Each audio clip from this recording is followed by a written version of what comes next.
Bonjour à toutes et à tous, bienvenue pour cette nouvelle émission LSD Déblayage, 9e épisode de la saison 4 déjà, et on approche tout doucement de la 100e émission, une émission extraordinaire puisqu'on va recevoir, on a la chance de recevoir deux membres des Amazones qui sont avec nous. Comment ça va les filles? Ça va, merci. Ça va, la forme? Ouais, ça c'est va. Bien, t'as pas répondu, c'est bien. J'ai fait l'effort, t'as fait l'effort, je t'ai dit je réponds très pas. On a la chance d'avoir Charlotte avec nous. La forme? Ouais, ça va. Ouais, tout va bien? Ouais, tout va bien. Bien récupéré après le match? Ça va. Ouais. C'était pluvieux, c'était froid? Ouais, c'était boueux. C'était pas évident, on n'avait pas levé les genoux, mais bon, ça va, on a gagné. Donc. Ouais, on va faire évidemment avec toi tout à l'heure le point sur ce match. Tu es venu avec ta camarade Enoé, comment ça va? Ça va très bien aussi. À la forme. Ouais, capitaine des Amazones, du FCG Amazon. Alors on dit comment, c'est quoi la vraie... FCG Amazon. FCG Amazon, c'est comme ça, c'est dit comme ça. Très bien, et du coup Léo, vu que tu as la parole, Léo Brissot, qu'on connaît bien au LSD, le Lomou blanc, parce que c'est comme ça qu'on l'a appelé pendant de très nombreuses années, Léo. Mon cher Léo, si on peut le mettre à l'écran, Léo, s'il vous plaît, même s'il n'y a pas l'écran derrière, s'il vous plaît, en régie, voilà, il est là quand même. C'est dommage de ne pas en profiter. Ça va Léo? Ça va très bien. Ouais. Bon, Léo, coach, tu fais partie du staff. Tout à fait. Vous êtes 3. On est 3. Je suis le coach principal du coup. Exactement. Jean-Noël Perrin, c'est l'assistant coach qui est sur les avants plus particulièrement, et sur le rugby d'une manière générale aussi. Et après, on peut avoir Nathan sur préparation physique, et on a Manu, mais qui est le manager. De tout le projet féminin, on va dire. Donc il gère les 3 équipes. Donc transversal sur les jeunes également. Exactement. Voilà, pour vous, on parlera bien sûr de ce FCG Loup qu'on a eu la chance de couvrir ce week-end en face. Ça fait longtemps qu'on voulait les faire venir, mais à chaque fois, Gilles avait un problème. C'est ça, Gilles? Gilles Hérault. On est content de te recevoir, Gilles. Merci de m'accueillir, moi aussi je suis bien ici. Ouais, ça fait. J'ai un emploi du temps pas facile. Non, alors en vrai, on a voulu faire plein de reportages, et à chaque fois, le buteur il venait pas, la lumière elle marchait plus, il pleuvait, c'était compliqué. La carte SD. La carte SD. Ouais, mais on a dit qu'on balançait pas sur les mecs. C'est vrai, Kylian qui est avec les mauvaises cartes SD. Kylian en régie. C'est un bon. Si tu nous vois. Gilles, ex-Usolo, on parlera de ta carrière plus tard. Tu es T'as du temps, du coup oui, regarde, j'ai mis une feuille entière sur toi. Non. Tu es entraîneur-joueur du côté de Silan. Depuis cette année, ouais. Entraîneur-joueur. Nouveau rôle, ça, entraîneur-joueur. Ouais, nouveau cap, c'est sûrement l'âge qui veut ça aussi. On va revenir sur cette transformation du personnage Gilles Hérault. À côté de toi, Simon Broisa, le capitaine. Silanais, comment ça va? Nickel. Le capitaine ou pas? Oui, c'est Joël. Pourquoi Joël?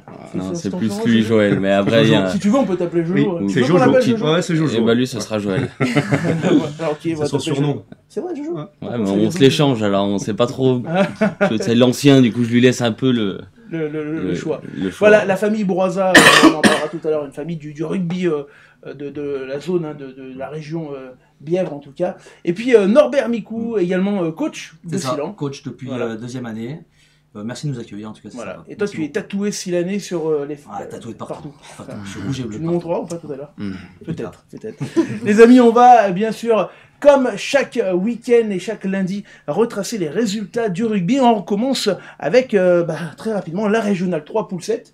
C'est ça? Poule 6 d'abord. Poule 6. La Régionale 3 Poule 6 déjà avec les Côtes d'Arrêt, notamment, qui s'impose à l'extérieur, de même que le RC Mions à la maison. Voilà, Côte d'Arrêt avec la photo de la victoire de la Côte d'Arrêt. Petit coup d'œil sur le classement pour voir que les Côtes d'Arrêt sont second derrière le RC Mions. Et on attaque directement le gros morceau avec la poule 7, puisqu'elle va nous concerner. Avant de parler de Silan, dans cette poule, nous avons Royan Sport qui s'impose à la maison 31-5 contre Saint-Paul-les-Romans, et Saint-Vallier qui va faire un match nul à l'extérieur. Gilles, un petit coup d'œil sur les 2 autres résultats, ton analyse déjà. Surprise ou pas surprise? Ouais, surprise. Saint-Paul-les-Romans, en début de saison, quand on est tombé dans la poule, j'aurais pensé que ça allait être un peu le gros de la poule. Mais visiblement, pas trop, je me suis trompé. Une fois de plus, un peu comme avec mes joueurs, tu vois, des fois je me trompe. Tu t'es trompé un petit peu? Un peu trop souvent. Ouais, Norbert, pareil, pas de surprise dans les 2 autres résultats pour toi? Non, pareil, Saint-Paul, très grosse équipe. On s'est dit, on perd de quelques points là-bas le premier match de l'année. Et c'était costaud. On s'est dit quand ça va prendre, ça va faire une belle équipe. Et ouais, un problème d'effectif comme beaucoup en R3. Donc une période un peu difficile pour eux apparemment. Ouais. Alors, on va, avant d'aborder le match en lui-même, déjà Mm. donner quelques éléments sur le club de Silan. Norbert, club qui a été créé quand 98. 98. En fait, Donc, il y avait un vieux club de Silan il y en avait déjà un. qui s'est transformé en Bièvre. Donc Ouais. Bièvre, c'est Saint-Étienne de Saint-Joire et Silan. Ouais. Ça, c'était en 91. Après, il y a eu la BIPS, à peu près dans ces années-là, un peu Non, plus tard. la BIP, c'est arrivé en plus en 2000, début 2000. Et Ouais. nous, Silan en 98. Donc moi, je fais partie des fondateurs. On est 3 jeunes, on avait 20 ans. On s'ennuyait un peu et on a remonté ce club. Et puis depuis, on s'amuse. On s'amuse beaucoup. Voilà, dans un milieu géographique où il y a beaucoup de clubs. Hein, parce que, Ouais, il avait fallu demander la permission à tous les clubs à l'époque. Silan, Il y avait une Brezin, réunion au village. Bizot, Ouais, bien sûr. Saint-André, Tout Renage à de fait. l'autre côté, Tunin. Enfin là, on est Beaucoup de vraiment un clubs. club Il y avait par le Grand village. Lens à l'époque. Il y avait le encore Grand d'autres Lens, clubs. ouais. Ouais, tout à fait. C'est l'Ampicois qui n'existe plus malheureusement. Exactement. Mais c'est vrai qu'on a une zone très dense. Ouais, très dense. Ouais. Combien de licenciés au club? Combien de licenciés au club? Alors en senior, on est à peu près 35. Et sur l'école de rugby, 25, 30 à peu près. D'accord. C'est compliqué aujourd'hui de faire vivre un club de R3. Comment on survit dans un environnement qui est quand même difficile avec des clubs de fédéral à côté notamment? Eh ben, on survit en essayant de mettre en place. Nous, on a essayé de bosser sur l'école de rugby depuis quelques années. On a eu des retours hein, sur c'est une des dernières générations. L'école de rugby, elle est pas, c'est pas en lien avec la BIF? Si, c'est en lien avec la BIF, mais d'accord. surtout on s'est beaucoup investi. Ouais. On a essayé de beaucoup s'investir dedans, en plaçant des gens dans le bureau, en plaçant des gens en tant qu'entraîneur. Et puis derrière, voilà, on a eu des générations qui ont bien tourné, hein, les 2004, 2003, 2002. Derrière, ça arrive encore un peu, mais puis voilà, c'est des jeunes qui rentrent chez nous en senior actuellement et qui font un bien fou, quoi. Silan, c'est un village de combien de personnes? 2000 à peine, 1900 et quelques, ouais, tout à fait. 1000 ou 1900? Non, moins de 2000, 1900. 1900. Ouais, c'est ça à peu près. Okay. Moins de 2000, ouais. Voilà. Ok, on reviendra tout à l'heure hein, sur un petit peu l'historique des 20 dernières années. Simon, toi, tu es au club depuis quand? Bah, du coup, depuis que j'ai 8 ans, Ouais. donc ça fait 12 ans à peu près, 11-12 ans. Donc ta première licence, c'est à- à la BIPS, toi. Ouais, c'est à la BIPS, mais directement à Silan. Et maintenant, bah, je suis licencié Silan, là, je monte de junior. C'est ma première année. Première année et déjà capitaine. Ouais, bah, je reviens des croisés, machin, et puis ils ont voulu me faire confiance. Et Ouais, Gilles. Une erreur plus. Non, non alors plus, comment on met si jeune un capitaine? Pourquoi, Gilles? Moi, j'étais pas d'accord. Ah, t'étais pas d'accord? Moi, j'étais pas d'accord. C'est vrai? Ouais, C'est bien, ça fait plaisir. J'étais pas d'accord. Ouais. Ouais, après, pourquoi mettre capitaine si jeune? Après, pour moi, ça n'a rien à voir avec l'âge. Hein. C'est Ouais. surtout ce qu'il produit sur le terrain. Après, on va pas trop le flatter non plus, parce qu'après, Ouais. le boulard après qui va venir. Ouais, qui va venir. Non, après, voilà, c'est un exemple sur un terrain. Simon, c'est quelqu'un qui. Joël, pardon. C'est quelqu'un qui arrive à faire passer des messages, pas dans la grande discussion, mais dans Par ses- son jeu. Voilà, par son jeu, par ses faits, par ses gestes. Mhm. Voilà, c'est quelqu'un qui est une valeur sûre sur le club aujourd'hui. Ok, et ben on va regarder, parce que du coup, on avait un homme du côté de Silan, qui est en plus un mec de LSD qui a sa licence là-bas, hein, on va pas se mentir, et qui nous a déjà, qui était dans les vestiaires, pour une petite vidéo de la causerie qu'on va découvrir ensemble. Faut qu'on soit parfait là-dedans, ok les gars? Et on met des essais, on fait jouer nos ailiers, on fait jouer tout le monde, pour que ça dynamise. Et au bout de septembre, on se casse les couilles sur les physiques. On continue, aujourd'hui on s'ouvre. On s'ouvre. Après on a 3 semaines de repos, les gars. On a après créé un groupe, on a après créé quelque chose. Maintenant, faut gagner, faut jouer au rugby. À l'entraînement, on voit des nouvelles choses, c'est qu'on progresse. On progresse. L'année dernière, on en aurait plus 30 en début de saison. On progresse, on continue, on joue au rugby. Ah, t'avais chaud, Gilles, là on t'a senti, t'étais tendu sur T'es cette pas encore habillé? ouais, fait la Et star, encore hein. les choix de l'entraîneur, ils m'ont mis remplaçant, mais bon, on expliquera après sur le match. Parce que entraîneur-joueur, c'est particulier, C'est compliqué. c'est compliqué. Ouais, c'est compliqué parce que tu donnes un peu des conseils aux autres et il suffit que tu rentres sur le terrain, tu te loupes, on te loupe pas, quoi. Ouais. Ouais, après c'est compliqué, mais c'est un rôle qui est super sympa. Après on est une délégation quand même en Régional 3 pour entraîneur, on est 5 entraîneurs sur Silan et on s'entend super bien, et ça marche bien. Bon, on va regarder tout de suite la première mi-temps, les amis, de ce match. Le résumé de cette première mi-temps. Match important parce que on joue le haut de tableau, Norbert. Hein. Ouais, c'est ça, bien sûr. Raconte-nous un petit peu comment ça s'est passé cette première mi-temps. Bon, on a subi, hein, je pense qu'on a dû venir 3 fois chez eux. Ils étaient lourds, ils nous ont bien déplacés. Et nous, à chaque fois qu'on est venu, on a eu la chance de scorer. On a mis des jolis essais d'ailleurs. Mais ouais, ils nous ont embrassés. Hein, c'était une belle équipe, c'était une très belle équipe. Le score, pour moi, le score reflète pas le match. Ouais, alors du coup, le score à la mi-temps, c'était combien? 14-0, je crois. 14-0. Ouais. On le voit quand même, vous avez déployé du jeu. Gilles, ça fait partie un petit peu de ce que tu demandes de jouer. C'est quoi le style de Silence cette année? Le style de jeu, c'est qu'on prenne du plaisir et que voilà, en début de saison, on s'était un peu trompé, on leur a peut-être demandé des choses un peu trop compliquées sur le jeu et maintenant il faut qu'ils jouent avec une banane et qu'ils s'éclatent sur le terrain et ils le font d'eux-mêmes. Hein. On déplace le ballon, on arrive à faire des trucs en Régional 3 qu'on n'arrivait pas à voir avant et surtout bah, voilà, on a des joueurs qui sont faits pour qu'on fasse ce jeu-là. Simon, à la mi-temps, vous arrivez, vous êtes devant, mais du coup, c'est pas forcément révélateur vraiment de la première mi-temps. Qu'est-ce que vous vous dites dans le Ouais, c'est ça, c'est qu'on a quand même subi. On a réussi à marquer des essais, mais on subit. Il y a 12-0 à la mi-temps, si je dis pas de conneries. 14-0. On n'est pas décroché, ils font mal, ils sont lourds. Et du coup, le mot qu'on se dit, c'est qu'il faut remettre de l'avancée, il faut jouer au ballon, ils sont lourds, justement. Au bout d'un moment, ça va lâcher et on a réussi à le faire. Allez, on regarde justement le discours, quelques secondes du discours à la mi-temps. Lâche rien, c'est bien, continuez comme ça en défense. Il faut qu'on soit un peu plus pragmatique les gars. On a des coups qui sont super bons à jouer, des fois on les rate à pas grand chose. D'accord les gars? C'est bien ce que vous faites défensivement. On a appris à les user. Je pense qu'ils vont baisser le rythme. Par contre c'est à nous de mettre un cran. Ok les gars? Il faut qu'on mette un cran encore. Il faut qu'on monte d'intensité. En fait on met pas d'intensité, il y a des bons coups à jouer, on marque que sur. On vient 2 fois chez eux, on marque. Hein.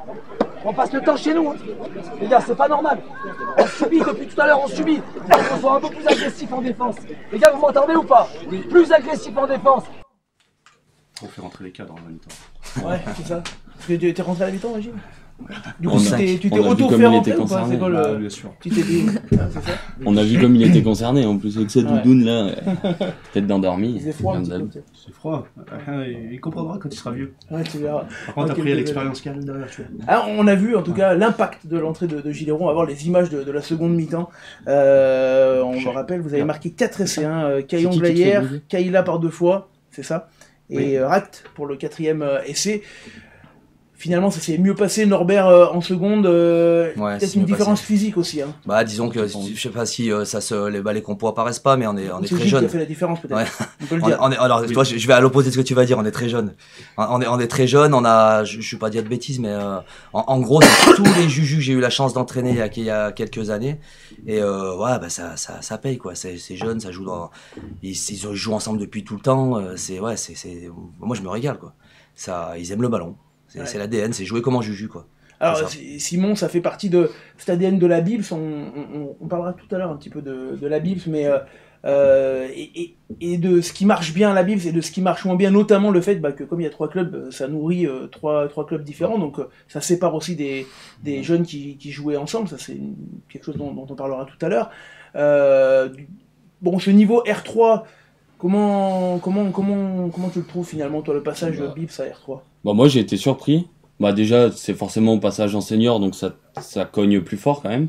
Mais j'ai été surpris, c'est que bah ça joue au ballon malgré tout. C'est pas un jeu de bourrin comme on pourrait croire où ça se bat tous les week-ends. Non, là ça joue au rugby. On s'amuse. On a tous 20 ans. On a tous joué ensemble au rugby. On retrouve ceux avec qui on n'a pas eu la chance de jouer avec. Cité par contre. Ah mais tu on m'a dit t'es pas marqué dans ma fiche. Tu l'as marqué vraiment ou pas? Bah devine. Il arrive fort, il arrive vite. Hein. C'est quoi, c'est le 4e? Parce que je fais, ouais mais je le fais marquer, mais bon, on va pas en reparler. C'est vrai, tu as marqué. Alors tu vois, regarde, je te mens pas, hein, j'ai une feuille et tu n'es pas marqué dedans. C'est un acte volontaire de la part de Théo. Frustré peut-être. C'est qu'il a dit, oh y'a moi ça. Il est encore au règle de 2017. C'est là exactement quand t'es entraîneur-joueur que c'est dur. Règle on de fait des boulettes comme ça là. Ouais. Alors Gilles, toi qui es passé de la fédérale notamment à la R3, est-ce que c'est pas trop dur quand même de passer d'un niveau fédéral à un niveau régional 3? Non, c'est pas dur du tout. Après tu t'adaptes au niveau, comme c'est pareil, tu peux passer de régional 3 à fédéral 3. T'as des joueurs qui sont en capacité de pouvoir le faire. On voit ton échauffement dynamique. En attendant. Tu as vu, regarde, hop. Tu es tranquille, tu vois, on va pas trop se blesser non plus. Ouais, on voit que tu as mis les manches. Manches longues. Manches longues. Manches longues. Obligé. Et là, après, au niveau, tu t'adaptes et puis tu Mais faut pas croire que la Régionale 3, ça joue quand même. Hein. Ouais. Il y a Ça beaucoup joue, déjà ça. de joueurs Ouais. dans les équipes que vous affrontez qui ont joué sur des niveaux plus hauts, hein, qui se Ouais. retrouvent souvent d'ailleurs soit sur des fins de carrière, soit, Ouais. que ce soit très jeune, soit plutôt Mm. soit très vieux, on va dire. D'ailleurs. Après, Ouais, ouais, c'est ça. C'est un peu la maison de retraite, tu vois. Du... Ouais. Bah, C'est quoi c'est la le moyenne but, d'âge de l'équipe de Silan? Le problème, c'est qu'on a deux, trois très vieux. Alors si on enlève... ouais, bon. T'enlèves Ça, c'est pas Hassan, plus. Nico et Gilles derrière, je sais pas, t'es à 21-22 ans derrière. C'est super jeune. C'est juste, c'est les jujus d'il y a quelques années. Quoi. On remonte quand même ton essai. Merci. Parce que du coup, voilà, Collector et tout, en il est plus. collector, important. Mes enfants, ma femme doit être devant et tout, du coup, ils doivent être contents. Bon, J'ai envie deux fois. Norbert, toi, ton Ouais. rôle exact dans l'équipe? En fait, si tu veux, on est 5, comme il expliquait tout à l'heure, et il n'y a pas de 5 rôle. dans le staff, du coup. Ouais, 5 dans, il y en a d'autres plus consacrés dans la prépa, d'autres plus dans l'avant, d'autres les avant, et ainsi de suite. Donne ton On est- staff en entier, du coup. Le staff en entier, Ouais. alors j'ai Julien Ménuel qui fait, lui, prépa physique. T'as Aurélien Héritier Bougne qui lui vient quand on a besoin les jours de semaine et qui est sur le banc tous les week-ends. Attends, c'est moi où j'ai cru voir Gilles Hérault avec une veste US ISO ou il n'avait pas la dotation encore Allez, d'accord. Ça m'a attiré l'œil, là. Norbert. Gilles qui est dedans, on va avancer. Ouais. Gilles qui est dedans et j'ai plus où j'en étais du coup sur je les. comprends, Tu ouais. vois, c'est vrai que tu vas perturber dans le truc. Bah, Et moi je gère un peu devant et ainsi de suite. Et il y a Donc, Simon aussi. Et mon gamin Simon là qui est rentré avec nous dernièrement là, qui nous apporte beaucoup parce que il est également au FCG en formation Ouais. et il nous apporte beaucoup. Donc c'est super intéressant. Donc voilà. Puis il parle différemment avec les jeunes que nous on le fait quoi. Simon, on va revoir quelques images de toi. On parlait tout à l'heure de ton nom de famille. C'est vrai que c'est un nom qui résonne ici, en tout cas dans la plaine de la Bièvre. Hein. La famille Broisa, c'est une famille très très rugby. Ouais, on est. Bah, il y a mon frère qui joue à la Bièvre, il y avait mes deux autres cousins qui jouaient en même temps aussi. Donc ouais, les parents qui ont tous joué. Donc ouais, on est rugby. Ouais, On est tous T'avais rugby. pas le choix, t'étais obligé. Ouais, c'était comme ça. On t'a pas- Et puis ça me va bien comme ça. Ça te va bien. J'ai pas été bien forcé quand même. Aujourd'hui, Simon, tu faisais partie de donc, cette belle génération de la Bibs. Tu joues en R3, c'est ton club de cœur en plus, Silan. Ouais. Norbert, comment ça se passe si dans les années à venir, Simon progresse? Est-ce que vous, le but c'est quoi? C'est de l'accompagner Bon, je crois qu'on va pas se voiler la face. Je crois que les choses sont très claires entre Simon, la Bips, nous et Bièvre. Bièvre ou ailleurs, d'ailleurs, hein. Et j'espère même plus haut pour Ouais. lui.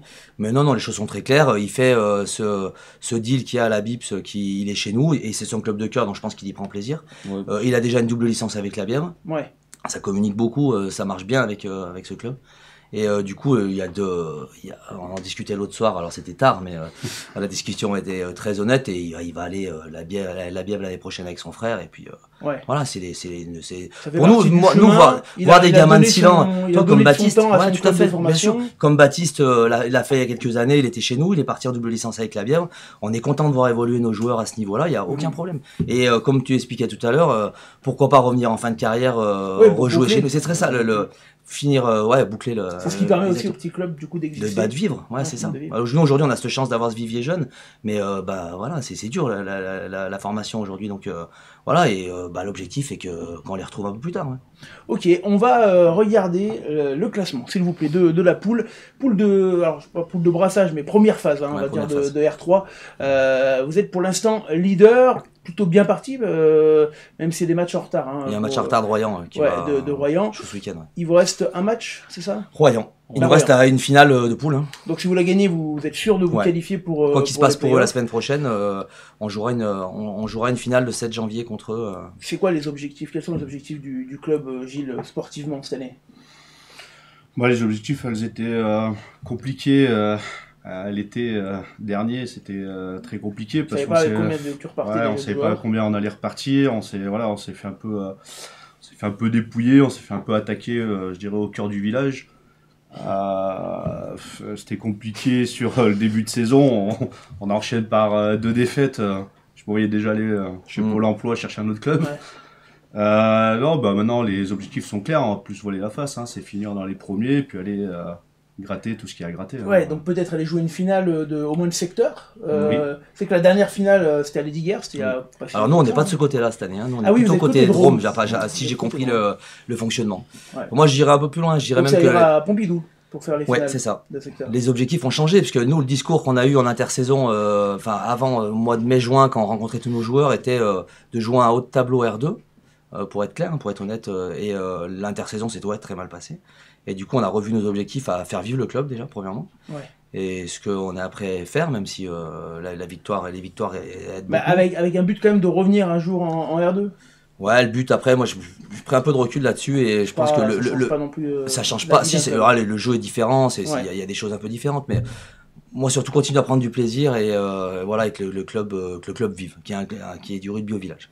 Voilà. Ok, on reviendra, hein. N'hésitez pas à intervenir sur le reste des poules dont on va parler. On bascule à la poule 9 toujours de R3, s'il vous plaît, où vous avez un club voisin, le village juste à côté, Brézin, qui fait un gros coup, hein, Brézin, parce qu'il s'impose contre le CAM, sachant que le CA Mauriennais, c'est une des Ouais, très c'est grosses équipes de cette R3 qui gagne beaucoup de matchs. Donc très joli coup pour les Crocodiles de Brézin à la maison, 26-7. Dans cette même poule, Fontaine s'impose contre Briançon et la Fraternelle de Moiran contre l'Albinque. Encore une fois, on voit l'Albinque qui s'accroche pour un club qui recrée une section senior. Hein. Depuis quelques années, il n'y en avait plus. Donc voilà, c'est tout à leur honneur d'essayer de faire revivre ces clubs à l'Albinque sur ce terrain qu'on connaît bien, qui fait partie des terrains pas tout droit de notre championnat avec Volnavé. Il est droit chez vous, Sylvain? Parfait. Il est parfait. C'est le plus beau terrain du coin. Hein. C'est un billard. C'est bien connu. Un billard. C'est un billard. Ça s'est vu On va sur la bientôt faire vidéo. une tribune. Une très bonne soirée. Il faut bien, peut-être. Faire fermer le stade. Allons, toujours en R3, la poule 10, s'il vous plaît. La poule 10. Elle est là, elle arrive avec Velay qui s'impose à l'extérieur 47-3, Corbelin à la maison contre Haute-Tarentaise, victoire 27-21 pour Corbelin. Voilà la photo de la victoire. Et Faverges à la maison contre Courtenay. Faverges qui est donc leader devant Belay de cette régionale 3. Poule 10, on passe en R2 maintenant, le niveau du dessus avec Jarry. Grosse victoire de Jarry à la maison contre le Touvet-Pontcharrat, 62-17. Laravoir qui s'incline à Ugine-Albertville, 35-10. Annemasse qui s'impose contre le contre le CS Grésivaudan, 26-15. Et Thône-Aravis qui s'incline à Échirol. Et là, on a des images des Échirolois. Échirol qui fait une très belle saison, qui revient très bien, hein, Échirol dans cette R2 avec une vraie volonté de jeu, impulsée notamment par un Quentin Vigne des grands jours. Quentin Vigne qui d'ailleurs a encore marqué 2 essais, hein, lui qui était entraîneur-joueur l'an dernier, qui n'est plus que joueur je crois, si je ne m'abuse, un petit peu les deux, a fait également de Charpentier, Géronimo, Pinton, Basset et Comelera pour les joueurs d'Échirol, voilà Échirol, et on va le voir qui revient bien. C'est un beau club, hein, Échirol dans le coin, Léo.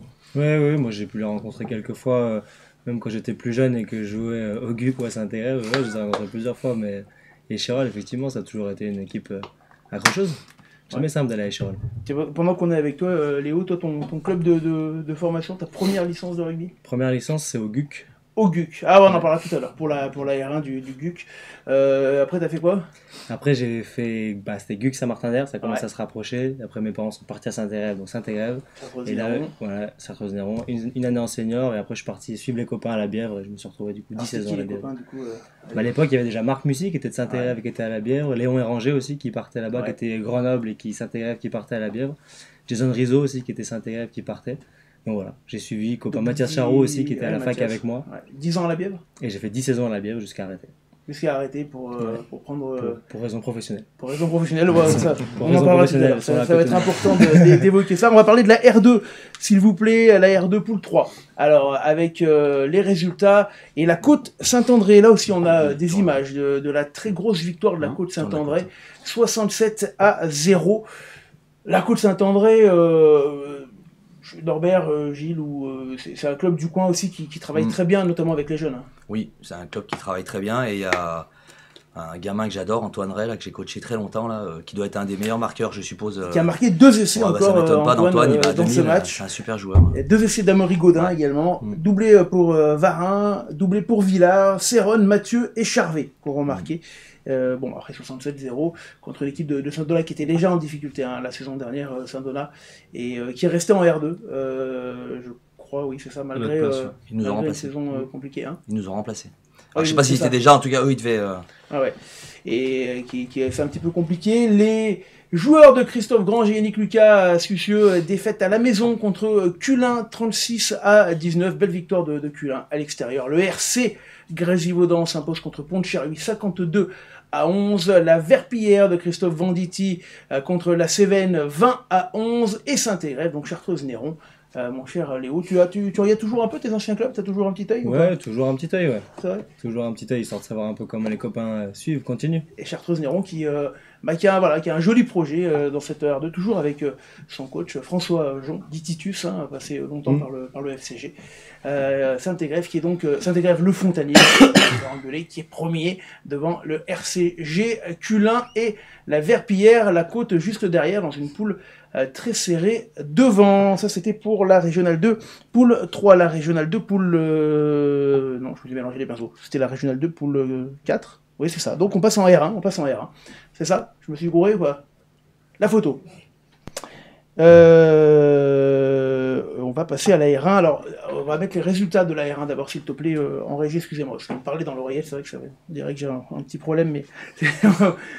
Et avant de... Voilà, on a les résultats, mais avant d'évoquer cette R1, on va parler du fait qu'il y a eu... qui se termine heureusement très très bien. On va mettre la photo, s'il te plaît, en régie de Baptiste, joueur de Annecy-le-Vieux, alors en double licence avec Annecy, passé notamment par Aix-les-Bains, Chambéry également, formé à l'Aviron Bayonnais d'ailleurs, 27 ans, qui a fait un malaise cardiaque en plein match, 60e minute environ. Joueur s'est écroulé et aujourd'hui ça va, il s'est réveillé et tout ça grâce notamment à ses coéquipiers, dont un était infirmier. Et le club a dû aller chercher un défibrillateur. Alors pour la petite histoire, ils jouaient pas chez eux, c'était sur un autre terrain. Le clubhouse était fermé, là où il y avait le défibrillateur, ils ont dû défoncer la porte, récupérer le défibrillateur, et ils se retrouvent quand même à avoir sauvé. Je sais même le coach de la Mure faisait du bouche à bouche avec le joueur. Enfin, tous les joueurs, les supporters, tout le monde s'est mis autour de ce joueur, et aujourd'hui il est sauvé. Mais ça a été un énorme stress, et ça ouvre un vrai débat aujourd'hui sur la sécurité dans le rugby. On va faire un petit tour de table. On a beaucoup parlé des contacts avec les cartons bleus depuis quelques années qui sont arrivés. Alors oui, on n'a pas de lien aujourd'hui, on ne sait pas d'où ça peut venir, mais la sécurité des joueurs sur le terrain, les filles, vous aussi, vous êtes concernés, c'est quelque chose on voit des chocs de plus en plus violents, même notamment en élite. Est-ce que ça vous fait peur parfois? Peur, pas forcément, mais après Ouais. on sait que ça fait partie de notre sport, donc c'est quelque chose, quand on joue, on sait que les chocs peuvent être violents, mais par contre, faire de la prévention serait peut-être quelque chose à penser pour s'il arrive des choses comme ça. Donc je pense prévention peut-être sur les gestes de premier secours, des Ouais, choses comme ça. pourquoi pas. Il y a rien qui est fait aujourd'hui, par exemple dans une structure pro comme le FCG, là-dessus? Sur la formation en elle-même, non, pas spécialement. Ouais. Après, nous, aujourd'hui, on a la chance d'avoir un médecin sur les matchs. Donc, du coup, on a un médecin qui est directement Ça, c'est présent. Donc, forcément, c'est aussi rassurant par rapport à ça. On a un médecin, un kiné, on est dans l'enceinte du stade, donc on sait qu'il y a toujours des personnes un peu dans le coin. Mais effectivement, je rapproche aussi aux clubs qui n'ont pas forcément ces moyens-là. Eh oui. Je pense qu'effectivement, ça serait important je crois que le PSA est toujours obligatoire pour avoir une licence de soigneur, mais c'est tous les 5 ans que ça se renouvelle. Oui, puis c'est ce que j'ai eu des témoins qui m'ont dit qu'il avait, mais quand ça arrive et que t'as pas c'est fait ça toujours depuis pareil. 5 ans, C'est ça. là ils ont réagi parce qu'il y avait un infirmier et un joueur qui était militaire également, qui était du coup dans les gestes à faire. Pour toi, j'imagine, c'est particulier aussi, ça fait des choses que t'as dans la tête ou pas forcément? Moi, je sais qu'avec mes études, on nous demande de repasser le PSC1, même si on l'a déjà passé au collège. D'accord. Donc ça fait c'est des partie gestes à revoir. Ouais. Sur les clubs amateurs, donc qui n'ont pas forcément la structure du FCG, aujourd'hui on parle du défibrillateur. Est-ce qu'il y a une obligation ou pas d'en avoir un? Moi, à ma connaissance, non. L'obligation, ça doit être la civière et 2 colliers pour le cervical, je crois. C'est tout, qu'on n'a pas le droit de poser, peut-être je qu'il crois. va falloir un jour une évolution. Nous, je sais qu'à Silan, il y en a un pas très loin, au gymnase à côté, mais déjà, puis une formation dessus quand même, parce que même si c'est un appareil qui parle beaucoup et qui explique ce qu'il faut faire. Alors après, je crois qu'il y aura sûrement un lien avec les collectivités là-dessus, mais bon, ça fait partie quand même des frayeurs. Alors Gilles, les contacts, alors, tu les as vécus en fédéral, et tu les as aussi en R3. Encore une fois, attention, je ne fais pas de rapprochement entre forcément les contacts et ce qui est arrivé à Baptiste, on ne sait pas, mais il y a dans le rugby une tendance quand même à avoir des chocs de plus en plus lourds, hein. C'est pour ça qu'on a abaissé notamment le plaquage. Tu plaques des fois un peu en dessous de la ceinture, ça t'arrive? Ça m'arrive. De temps en temps. J'étais meilleur quand tu fallait plaquer au ballon. Ça change un peu. Du coup, toi, tu t'es jamais posé la question? Tu n'as jamais eu de chocs comme ça qui t'ont un petit peu... Non, j'ai jamais eu de chocs qui m'ont permis du moins, pas permis, mais avoir des blessures ou des KO, des petits cartons bleus. Non, j'ai jamais eu cette chance-là. Donc il n'y a pas de médecin forcément à R3. Non. Vous avez dans l'équipe, dans le staff par exemple, ou dans les joueurs, des gens formés là-dessus qui ont... Pas forcément. Hein. Formés, non. On a, comme tu disais tout à l'heure, le PSC1 qui est renouvelable tous les 5 ans, c'est ça, je crois, 5 ans, ouais. Et que, nous, c'est déjà arrivé d'avoir un gamin ou autre qui se pète le bras ou quoi, tu perds beaucoup de moyens. Hein, c'est sûr. Tu essaies de garder. En tout cas, il y a un sujet quand même là-dessus à développer sur la sécurité des joueuses et des joueurs. On en reparlera. Je pense que c'est ce genre d'événement, alors heureusement qu'il se termine bien, permet aussi de réouvrir les débats. La R1, s'il vous plaît, on va en parler, cette régionale 1. On peut avoir les résultats qui s'affichent, voilà, ils sont là. Et on va aller à ISO, toujours à côté de Silan, parce qu'il y a 63 clubs en 2 km. ISO qui s'impose, première victoire de l'année pour les Uselots contre Mété. L'occasion pour Kylian, qui avait fait sa première partie en B également avec ISO, de sortir sa caméra pour filmer le match de la 1. Première victoire en 10 matchs et une grosse bouffée d'oxygène pour tout un club.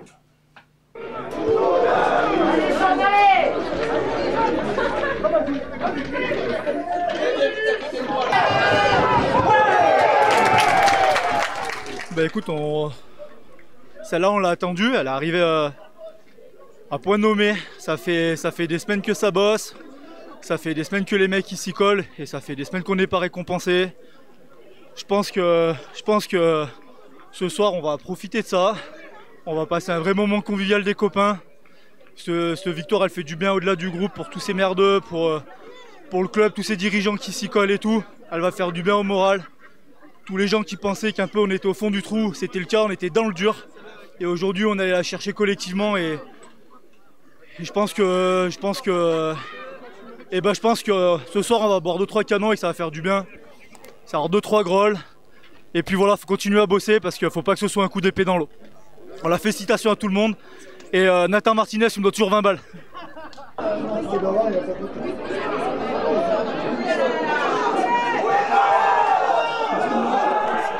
Écoute, voilà, c'est une victoire. Je crois que les garçons d'ISO, ils attendent une victoire depuis longtemps.